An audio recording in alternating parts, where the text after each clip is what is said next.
Bismillah, alhamdulillah, wassalatu wassalam ala rasulillah wa ala alihi wa sahbihi wa mawalah. Jamaah rahimakumullah, kita akan membahas hadis tentang langkah menjaga ketentraman, rahmat, dan anugerah dari Allah Subhanahu wa Ta'ala melalui kerumunan malaikat.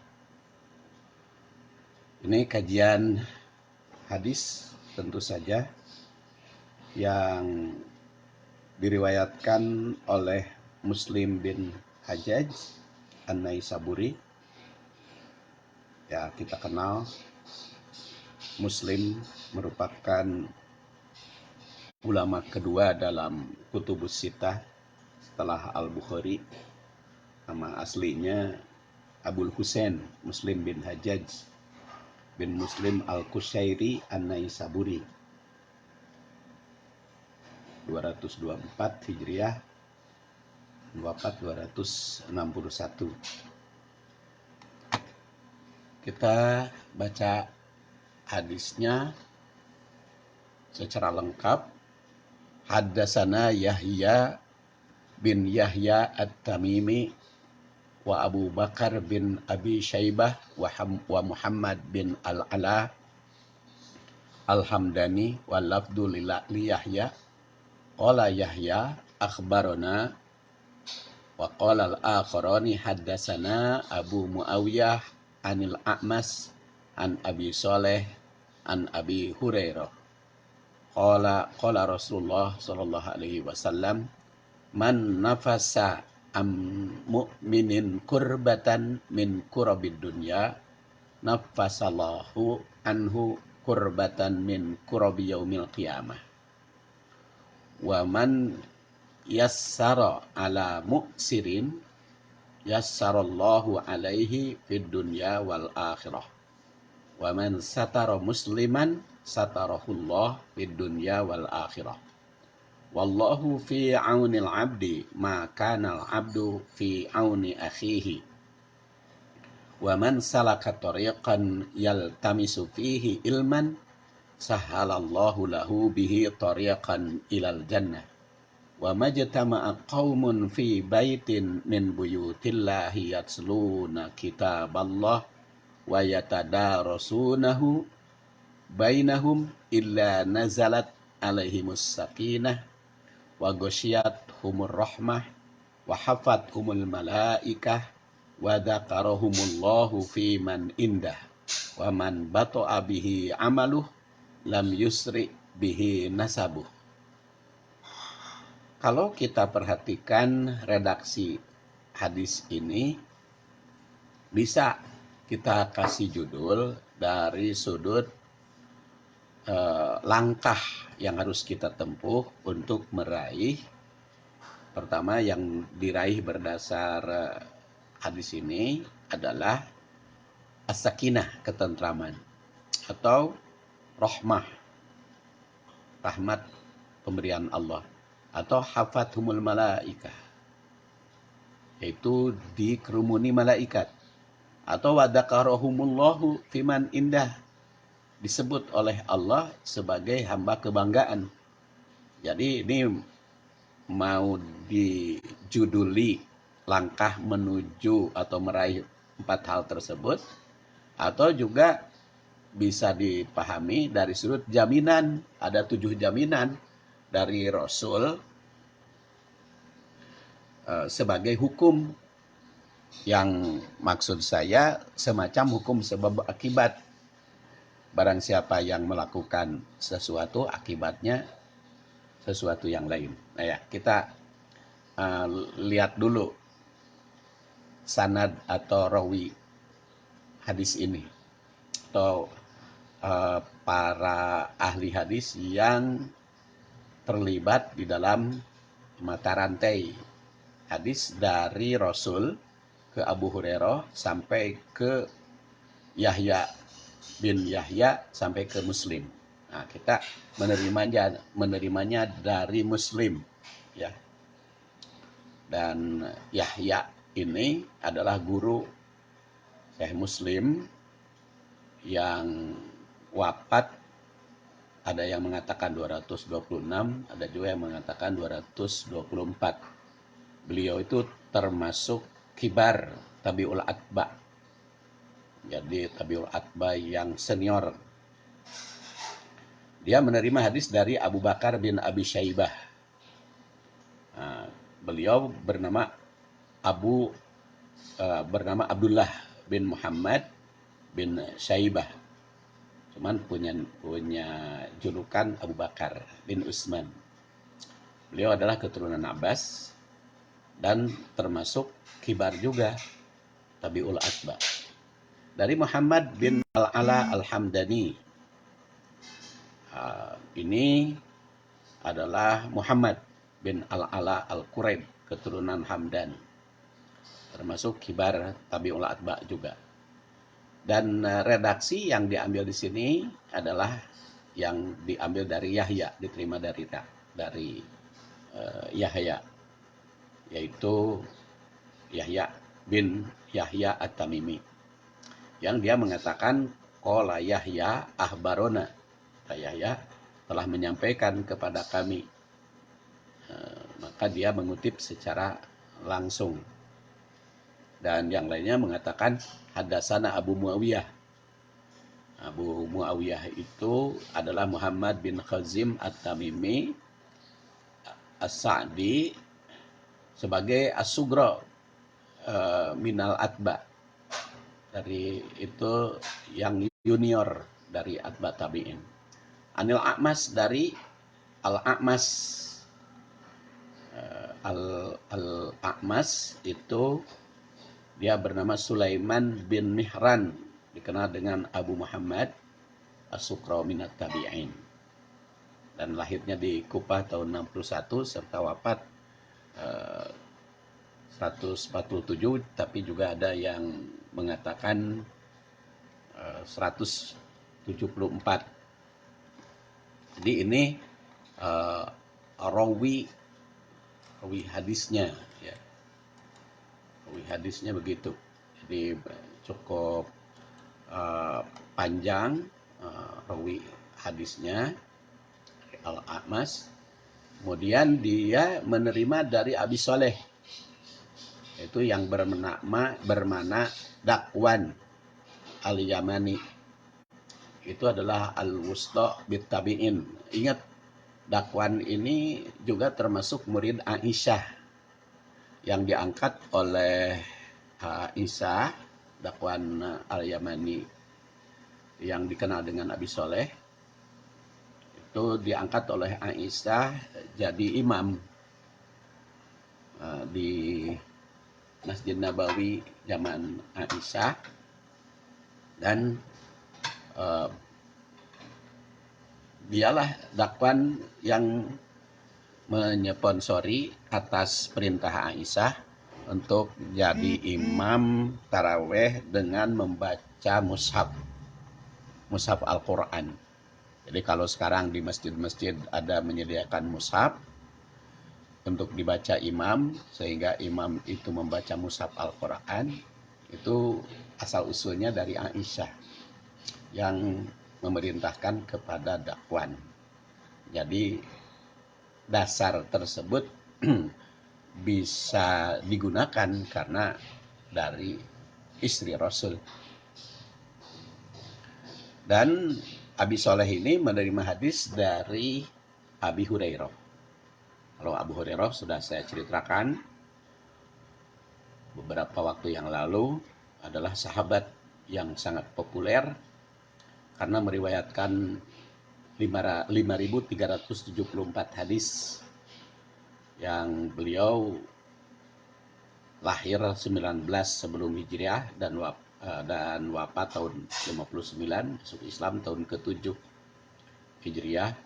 Kenapa beliau banyak meriwayat hadis? Pertama, karena bersama Rasul, sering kemana-mana dalam tugas bendaharawan. dan juga banyak muridnya atau banyak bergaul setelah Rasulullah SAW wafat.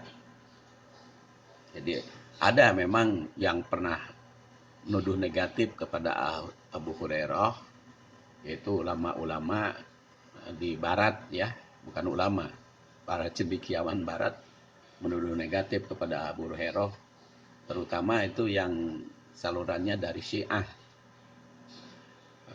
Ya mungkin tujuannya kalau menggugurkan Abu Hurairah, Aisyah itu ada usaha untuk menggugurkan keabsahan hadis, dan itu banyak pembela-pembelanya, antara lain ya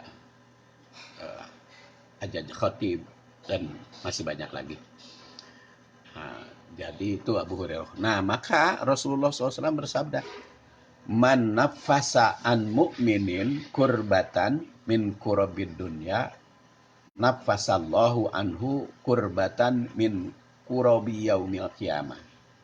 Man barang siapa nafasa, memberikan napas, memberikan peluang, nafasa an mu'minin, dari mukmin, kurbatan, kesulitan, min kurobi dunia, dari kesulitan duniawi, nafasallah, maka Allah Subhanahu wa taala akan memberikan napas baginya, kurbatan min kurobil kiamah, min kurobi yaumil kiamah, memberikan napas, memberikan peluang, memberikan kebebasan, atau akan diluangkan oleh Allah Subhanahu wa taala dari kesulitan hari kiamat. Jadi ini suatu hukum dari Rasul, atau boleh juga merupakan jaminan dari Rasul. Barang siapa yang membebaskan orang lain di dalam dunia dari kesulitan orang lain, orang tersebut bakal mendapat pertolongan Allah Subhanahu wa taala di hari nanti. Dalam riwayat yang lain seperti At-Tabarani, riwayatkan At-Tabarani, bunyinya man farraja an muslimin kurbatan minad dunya, farrajallahu anhu kurbatan min kurobi yaumil qiyamah. Farroja itu membebaskan, memberikan peluang, atau memberikan keleluasaan, atau membebaskan muslim, kurbatan fi dunya, kesulitan di dunia, farrajallah, maka Allah Subhanahu wa taala membebaskan, akan memberikan peluang, anhu darinya, kurbatan min kurobi yaumil qiyamah, dari berbagai kesulitan di kiamat. Jadi perbuatan semacam ini merupakan akhlak yang mulia, yang cukup besar pahalanya, terutama pada hari kiamat.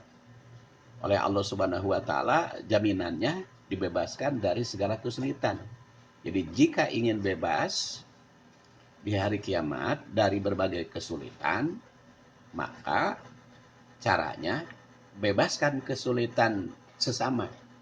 Jadi kalau kita ingin bebas dari kesulitan di hari kiamat, bebaskan kesulitan di dunia, bebaskan orang lain. Makanya saya katakan ini boleh dijadikan hukum dari Rasul, atau juga jaminan dari Rasul. Kalau orang itu senang membebaskan kesulitan muslim, maka dijamin oleh Rasul di hari kiamat bakal mendapat kemudahan dalam berbagai persoalan. Dan oleh Rasul juga dijamin bakal bebas dari kesulitan, karena kita biasa memberikan kebebasan atau memberikan peluang kepada sesama muslim. Adapun cara mengatasi kesulitan sesama tentu saja tergantung kepada yang dibutuhkan. Jadi baik yang bersifat materi ataupun imateri. Yang bersifat materi, kesulitan duit, dikasih pinjam atau dikasih sumbangan, atau kesulitan sesuatu masalah, kasih peluang. Menolong orang yang teraniaya juga itu termasuk, atau mengobati orang sakit, atau memberikan bimbingan atau memberikan nasihat pada orang yang membutuhkannya. Bahkan mendengarkan keluhan. Kadang-kadang kan orang itu hanya ingin didengar. Lalu kita dengarkan keluhannya, apa yang mereka sulitkan, yang bisa kita bantu. Mungkin juga memberikan peluang, solusi, problem solving.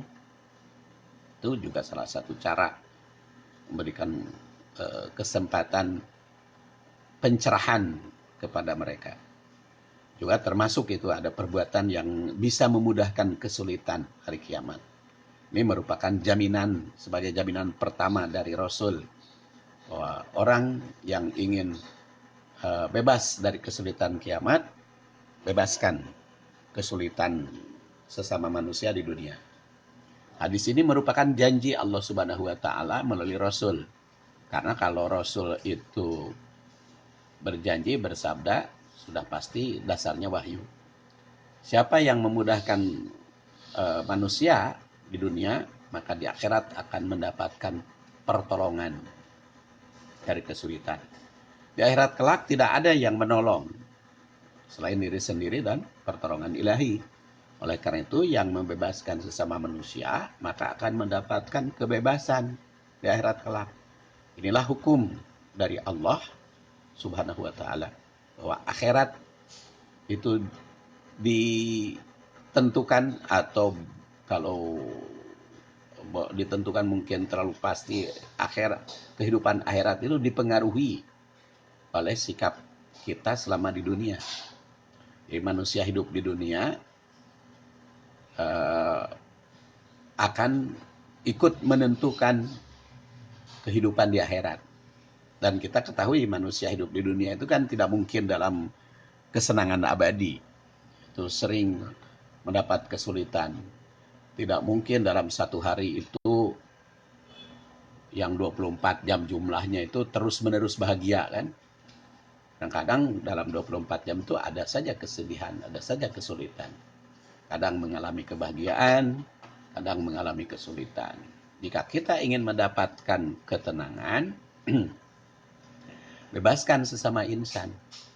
Membebaskan pihak lain berarti membebaskan diri sendiri dari kesulitan. Jadi cara mengatasi kesulitan sesama tergantung pada yang dibutuhkan. Baik itu yang bersifat materi, seperti tadi saya katakan, maupun imateri. Menolong orang yang teraniaya, mengobati orang sakit, itu juga termasuk bagian dari mengatasi kesulitan. Termasuk juga memberikan bimbingan atau nasihat pada pada yang memerlukan bimbingan atau nasihat. Kemudian waman yassara ala mu'sirin yassarallahu alaihi fid dunya wal akhirah. Ini merupakan, kalau saya hitung tadi 7 jaminan, maka merupakan jaminan kedua.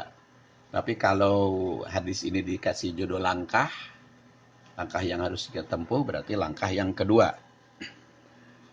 Di sini dikatakan waman yassara, barang siapa yang memudahkan atau memberikan kemudahan, ala mu'sirin, bagi orang yang berkesulitan, yassarahullah, maka Allah memberikan kemudahan alaihi padanya, di dunia wal akhirah.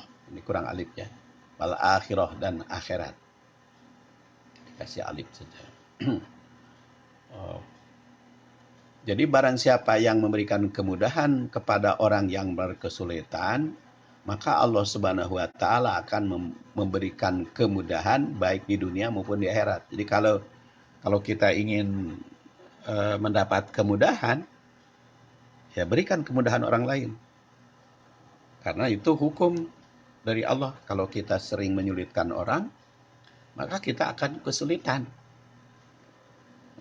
Jadi kalau kita bertanya, kok kenapa hidup saya ini sulit, sering mendapatkan kesulitan, introspeksi. Mungkin kita tidak pernah mau memberikan kemudahan kepada pihak lain. Memberikan kemudahan bagi yang sedang kesulitan sebenarnya itu hampir sama dengan memberikan peluang seperti pada kalimat sebelumnya. Namun yang kedua ini lebih khusus. pada memperlancar sesama dalam menjalankan usaha, baik yang bersifat duniawi seperti perniagaan maupun ukhrawi di dalam peribadatan, memberikan kemudahan di dalam peribadatan juga termasuk kita memberikan peluang dan kewajiban-kewajiban keagamaan kita diberikan kelancaran. Nah, itu jaminan dari Allah di dunia wal akhirah. Orang kan banyak ya yang berdoa, ya Allah mudahkanlah segala urusanku, sering berdoa itu. Tapi hidup nate sulit wae. Nah, kalau berdasar hadis ini introspeksi. Ya, karena hadis ini telah memberikan jaminan jika ingin memperoleh kemudahan dalam berbagai hal, maka berikan kemudahan pada pihak lain. Ini merupakan jaminan. Jadi, berilah kemudahan orang yang menderita kesukaran, maka kita akan mudah dalam berbagai urusan. Memberikan kemudahan pada sesama akan dimudahkan di akhirat. Memudahkan orang berarti memudahkan diri sendiri. Menyulitkan orang berarti menyulitkan diri sendiri. Membahagiakan orang berarti membahagiakan diri sendiri. Kalau membuat orang bingung, maka bikin bingung sendiri. Berilah orang lain kelancaran, maka kita akan diberi kelancaran. Kalau kita tidak mau memberikan kelancaran pada orang, maka kita akan kesulitan. Dan itu kita bisa lihat dalam surat An-Nisa ayat 85. A'udzubillahi minasyaitonirrajim, may yashfa' syafa'atan hasanatan yakun lahu nasibum minha. Wa may yashfa' syafa'atan sayyi'atan yakun lahu kiflun minha. Wa kana Allahu ala kulli syai'in muqita. Barang siapa yang memberikan syafaat, memberikan pertolongan, memberikan bantuan, syafaat yang baik, seperti memberikan kemudahan tadi, memberikan kelancaran, yakun lahu nasibu minha, maka dia akan mendapatkan bagian darinya, dari kebaikan itu. Tapi wa may yashfa syafa'atan sayyi'atan, barang siapa yang memberikan syafaat buruk, yakun lahu kiflun minha, maka orang itu akan terkena beban dari keburukan tersebut.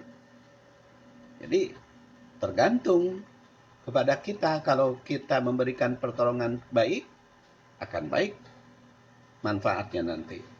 Tapi kalau kita memberikan bantuan buruk, akan buruk juga.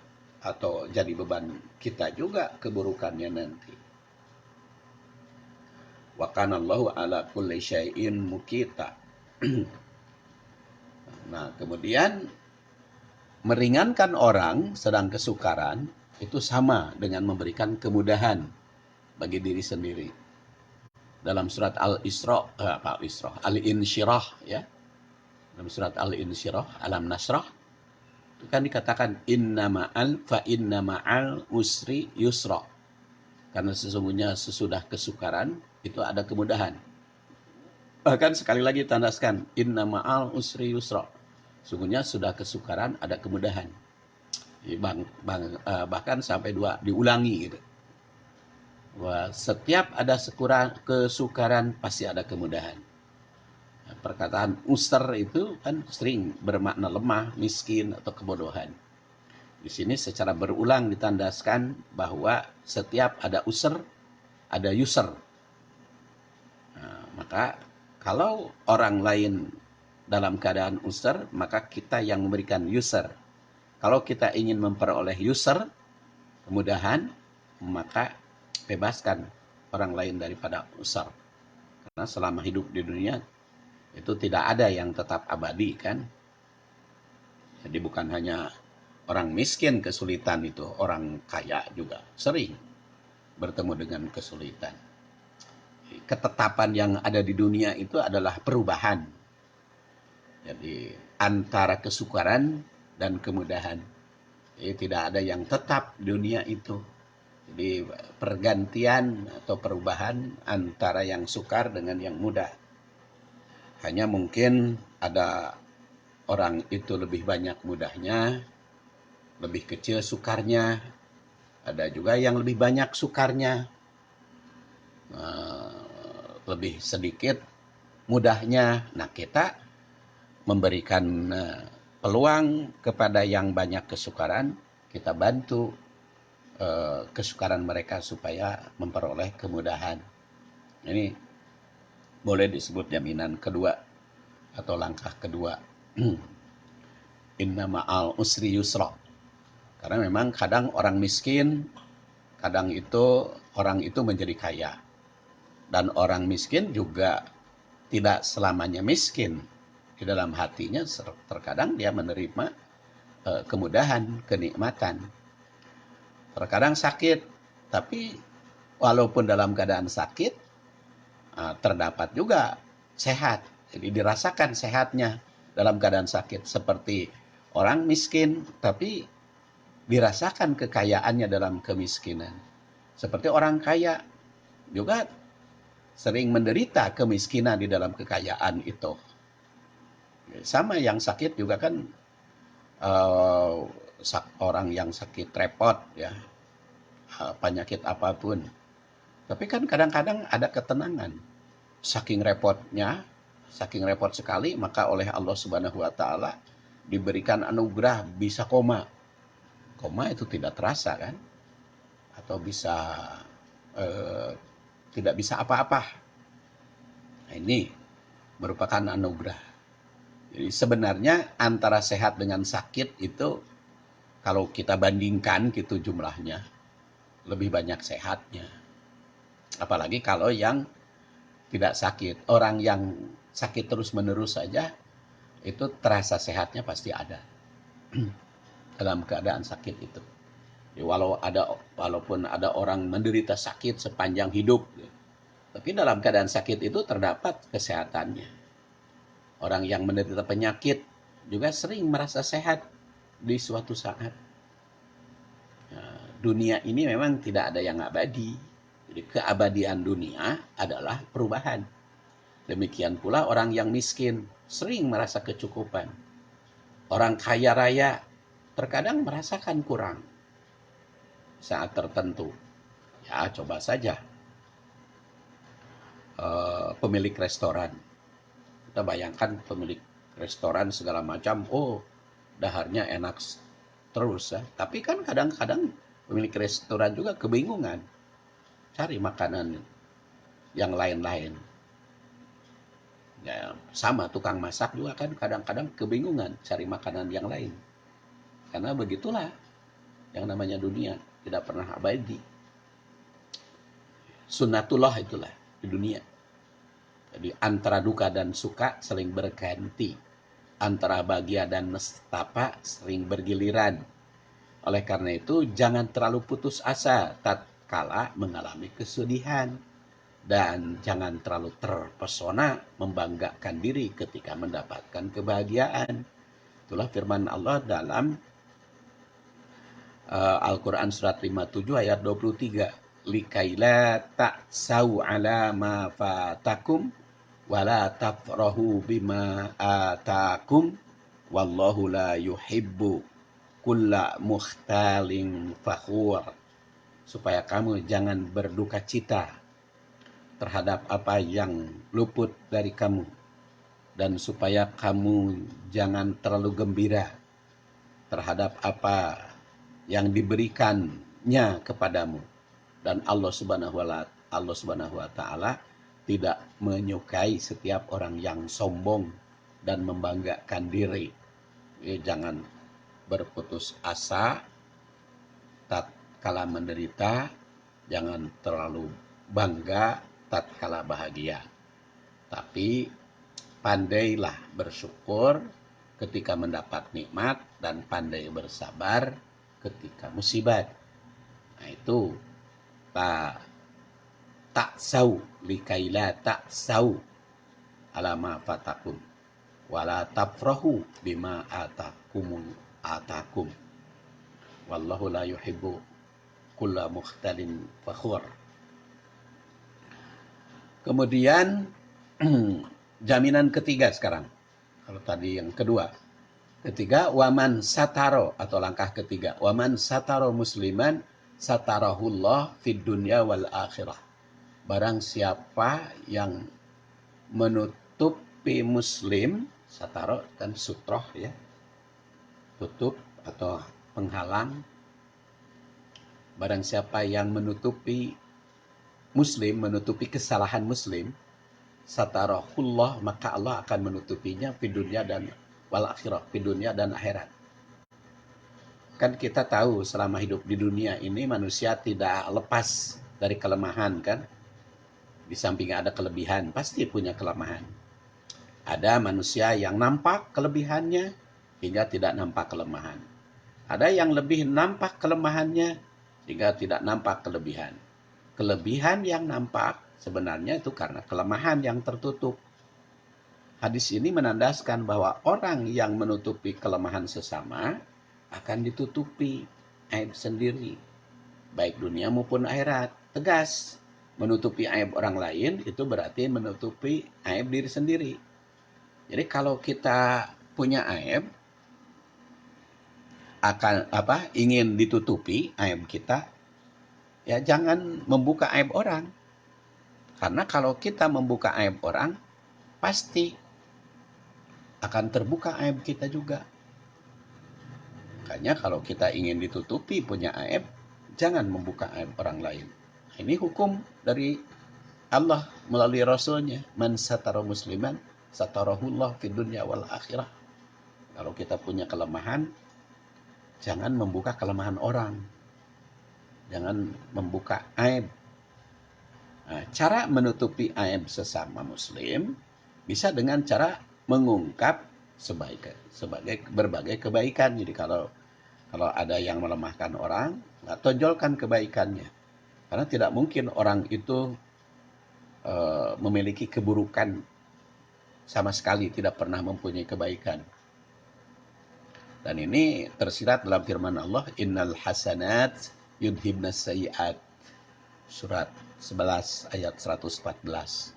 Sungguhnya kebaikan itu bisa menghilangkan keburukan, kejelekan. Jadi, kalau kita ingin menutupi kejelekan orang, kemukakan kebaikannya. Dengan mengungkapkan kebaikan orang, maka orang yang memiliki keburukan akan nampak ada keseimbangan. Namun aturan ini tidak berlaku dalam menegakkan hukum, dalam jinayat ya, yang mesti membongkar kesalahan orang lain. Seperti KPK itu nggak mungkin dia tidak bisa membongkar keburukan. Penuntutnya ya, penuntut umum, jaksa, penuntut di dalam peradilan itu kan harus membongkar kejelekan. Tapi kan aib, ya aib harus sesuai dengan apa adanya, jangan dilebih-lebihkan. Jangan ditambah-tambah, tapi harus diungkap. Tentu saja hal ini mah beda gitu persoalannya kalau di dalam peradilan atau dalam kesaksian. Mengungkap kesalahan pejabat ya, demi mencegah perbuatan jahat merupakan kewajiban setiap orang supaya kejahatannya jangan berulang. Karena menyembunyikan kesalahan orang di pengadilan itu sama dengan bersekongkol dalam kejahatan. Sedangkan kita kan tidak boleh bersekongkol dalam kejahatan. Wa ta'awanu 'alal birri wat taqwa. Saling tolong, saling bantu, saling memberikan bantuan itu dalam kebaikan dan takwa. 'Alal bir wat taqwa. Wala ta'awanu 'alal ismi wal udwan. Jangan saling tolong menolong di dalam perbuatan dosa dan pelanggaran. Jadi memberikan peluang atau memberikan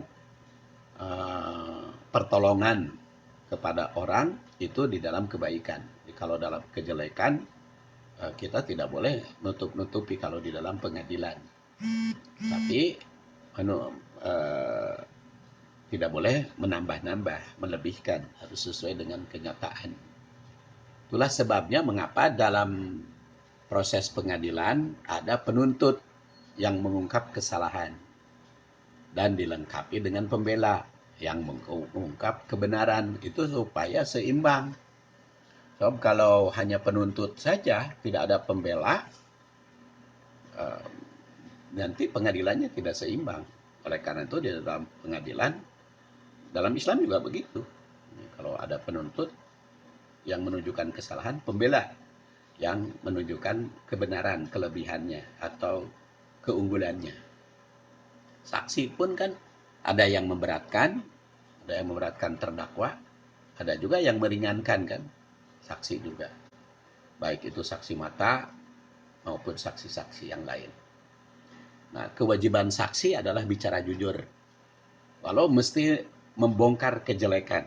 Kalau saksi mah lain. Ya, pertama tadi di dalam pengadilan, penuntut umum, jaksa penuntut, kemudian juga saksi. Saksi itu harus membongkar kejelekan maupun kelemahan, termasuk juga keunggulannya kalau saksi. Kalau saksi harus apa adanya, karena dilarang kita menyembunyikan kesaksian. Wala taktumu syahadah wa may yaktumha fa innahu asimun qalbu wallahu bima ta'maluna alim. Janganlah kamu para saksi menyembunyikan kesaksian, dan barang siapa yang menyembunyikan kesaksian, maka sesungguhnya ia adalah orang yang berdosa hatinya, dan Allah mengetahui. Dalam surat Al-Baqarah 283. Ayat ini memerintah agar saksi mau menyampaikan apa adanya tentang yang diketahui, walaupun mesti mengungkap kesalahan orang. Nah, mengungkap kesalahan orang lain jadi saksi dalam persidangan itu tidak termasuk ghibah, tidak tercela, melainkan termasuk nasihat yang wajib. Jadi yang dihukumi di dalam hadis ini, kita tidak boleh membuka aib bukan pada tempatnya atau bukan pada kepentingannya, melainkan membongkar rahasia orang yang tidak benar. Tidak semua menjelekan orang itu termasuk ghibah, termasuk ghibah yang tercela. Tergantung pada situasi dan kondisi, atau tergantung kepada keperluannya. Makanya Imam Al-Hasan itu menandaskan salah satun la ghibatal lahum. 3 orang tidak termasuk ghibah kalau menceritakan orang tersebut. Pertama, sohibu hawa, orang yang melanjur hawa nafsu, jadi dengan bangga gitu, melajur hawa nafsu, jadi mengikuti keinginan, diceritakan kemana-mana. Kan banyak, ada kan orang itu menceritakan kejelekan, membanggakan diri oleh maksiat. Nah itu mah diomongkan kayak moal dosa, tidak akan berbuat dosa, diceritakan juga. Kemudian wal fasik al mul'in, nah, orang yang berbuat fasik, orang yang berbuat durhaka, mul'in secara diiklankan, secara open bar, jadi berbuat dosanya di muka umum. Pertama tadi yang seneng lajur hawa nafsu, yang kedua orang yang senang berbuat durhaka di muka umum, dan yang ketiga al-imamul jair, penguasa yang jahat. Penguasa yang jahat nah boleh itu diceritakan kejahatannya. So kalau rakyat tidak tahu kejahatannya, nanti kepilih lagi. So terpilih lagi kan lebih berbahaya lagi. Makanya itu boleh. Jadi yang boleh dibuka aibnya berdasar ungkapan tadi, orang yang memenuhi hawa nafsunya tanpa malu berbuat dosa dan kejahatan. Yang kedua, orang fasik yang secara terang-terangan melanggar aturan. Dan yang ketiga, imam atau penguasa yang jahat. Karena itu takut terpilih lagi. Nah, penguasa yang jahat boleh diungkapkan aibnya agar tidak berdampak pada penderitaan rakyat. Nah, bicara adil dan benar di hadapan penguasa jahat itu termasuk jihad yang paling besar nilainya. Seperti telah kita bahas di dalam hadis jihad. Rasul bersabda, afdholul jihad kalimatu adlin inda sultanin jair au amirin jair. Jihad yang paling unggul adalah bicara keadilan di depan atau di sisi penguasa jahat atau pemimpin yang jahat. Ada pemimpin jahat, lalu kita bicara adil. Secara adil-adilnya, sebenar-benarnya. Karena itu khawatir muncul lagi kejahatan nanti kalau tidak dikemukakan. Ya, jangan takut dosa membuka aib pemerintah jahat. Jika kita sedang berjihad di jalan Allah Subhanahu wa taala. Allah Subhanahu wa taala sangat benci pada pemerintah jahat dan dolim. Seorang muslim tidak boleh rela dikuasai oleh orang jahat. Kejahatan dan kedaliman pemimpin lebih buruk akibatnya dibanding para bandit. Ibnu Imad itu setelah menelaah berbagai ayat dan hadis menyimpulkan bahkan ada 40 kondisi yang boleh diungkap kejelekannya. Ya, antara lain rawi hadis ya, tentang sanad. Jadi kalau rawi hadis tentang sanad ada yang menganggap soheh gitu, padahal kita tahu kejelekannya, kita kemukakan itu. Karena itu menyesatkan. Kadang-kadang kan ada demi mempertahankan image, demi mempertahankan kondite, hadis doib juga disebut sohih. Kalau kita tahu doibnya, ya tonjolkan saja kedaifannya. Itu bukan mengungkap aib, tetapi dalam rangka meluruskan syariah. Atau bendahara yang tidak jujur. Kita pokoknya diangkat, kita tanya kepada pihak yang sebelumnya, dia dulu bendaharanya jujur enggak? Pernah bohong enggak? Ya si yang ditanya itu kalau jadi saksi harus terang-terangan. Atau saksi di peradilan tadi. Dan penguasa yang dolim. Bahkan As-Syaukani itu di dalam kitabnya Nailul Autor ada bab itu. Bab la ghibata li fasik au munafik. Tidak termasuk ghibah bagi fasik dan munafik. Dengan demikian, menutupi aib atau kejelekan sesama muslim itu sangat dianjurkan kecuali dalam keadaan tertentu. Itu demi kemaslahatan umat, kemaslahatan orang banyak. Ya. Kemudian kalimat berikutnya, ini sebagai jaminan berikut, wallahu fi aunil abdi, maka nal abdu fi auni akhihi. Allah itu berada pada suasana atau situasi menolong hamba.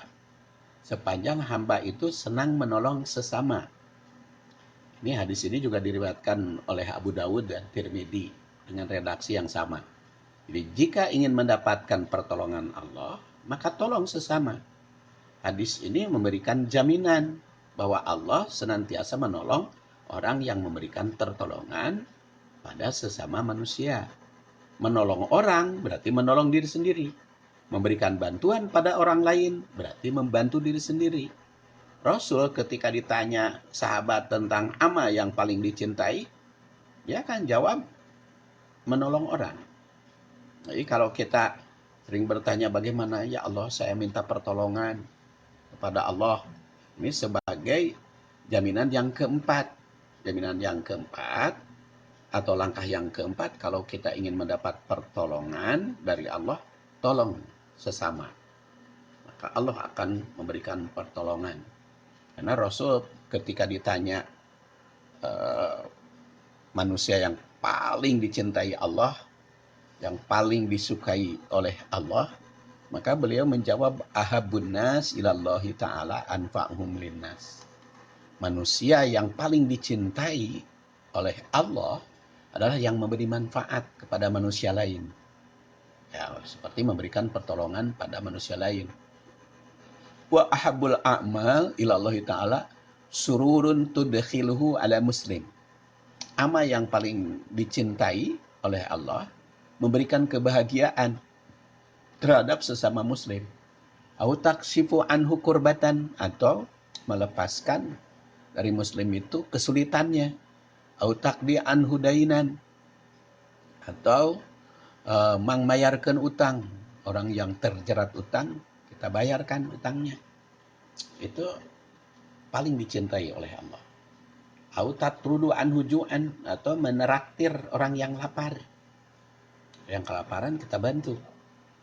Bahkan Rasul menyatakan wala an amsi ansia ma'a akhi fi hajatin, orang yang berjalan bersama temannya atau saudaranya dalam memenuhi kebutuhan, ahabu ilayya, lebih aku cintai, min an a'takifa, dibanding dengan beriktikaf fi hadal masjid.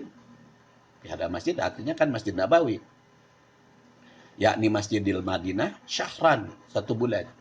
Jadi dibanding iktikaf di Masjid Nabawi 1 bulan, mendingan menolong sesama. Nah, ini ada juga tersirat hukum. Karena memang tidak ada iktikaf 1 bulan, tuh nggak ada. Rasul itu tidak ada ceritanya iktikaf 1 bulan. Di Masjidil Haram juga tidak pernah Rasul iktikaf ya 1 bulan.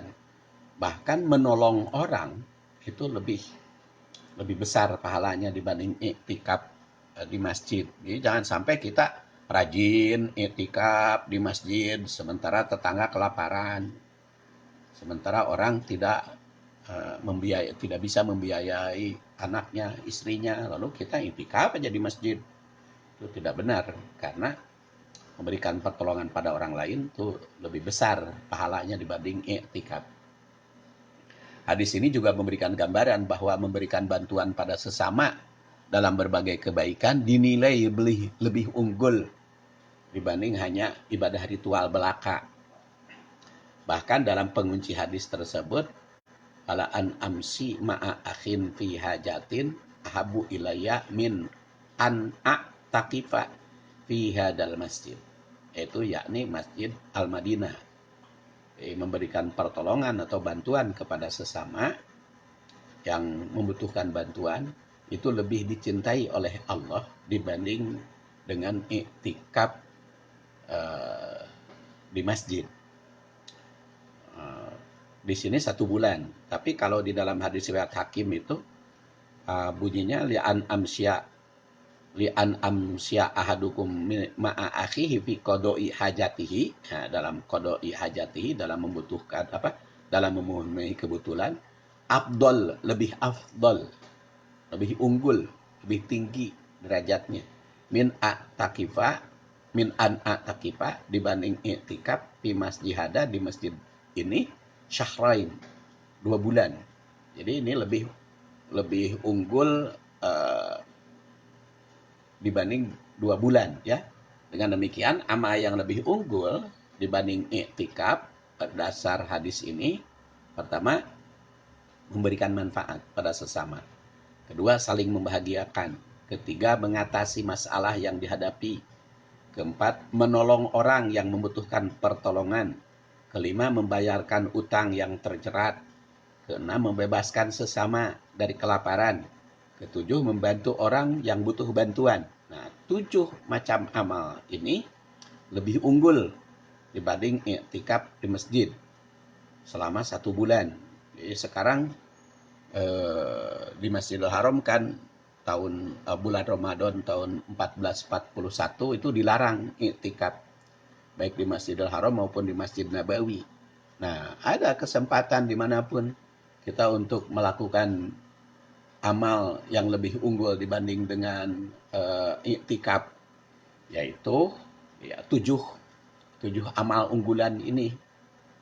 7 amal unggulan ini. Dan dari 7 langkah. Dan insya Allah nanti jaminan kelima atau langkah kelima akan kita bahas pada pertemuan berikutnya. Saya tutup dulu sampai di sini, bersambung pada pertemuan yang akan datang. Ghafarallahu li walakum walhamdulillahirabbil alamin. Assalamualaikum warahmatullahi wabarakatuh.